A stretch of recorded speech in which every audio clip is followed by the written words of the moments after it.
सुखदा बनकर आणि स्वागत करते तुमचं माझ्या नवीन ब्लॉगमध्ये.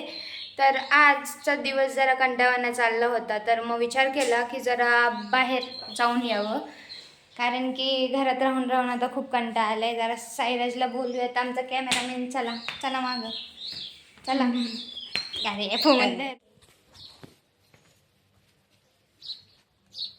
चला. अरे चल. कैरी आणायला खूपच ऊन लागते. मध्येच थांबलंय, निघ ना. कैरी आणायला आलोय. पाय भाजतं, ते प्रचंड ऊन लागते. हे बघा, अख्खं झाड कैरीने भरले. पण आता कैऱ्या बघूयात भेटते का. नको, पाय भाजतं, ते पाय गेलाय कैरी आणायला.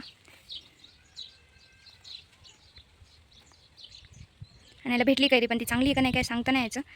हे बघा, हां चांगलं. जेवण करायला घेतले, जेवते आणि मग बसले होते. तर मग तेव्हा स्केच ड्रॉइंग करायला घेतलं.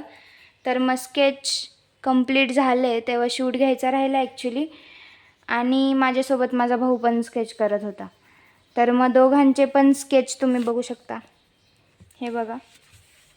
आणि इथं याचा हा स्केच काढला आहे ते गावात. आणि आता गावातून चालले घरी जायच्या यायला विचार केला की दर्शन घेऊन जावं. दर्शनासाठी नुकतेच मंदिरातनं घरी आले. चॅलेंजमधलं मग रनिंग करण्यासाठी वर आलो होतो. तर मग सनसेट बघू शकता, काय नाच झालं आहे एकदम कडकमध्ये. व तर मग शेतामध्ये काम करायला. तर जरा खत वगैरे टाकायचं होतं शेताला. तर मग चालले आता. हां,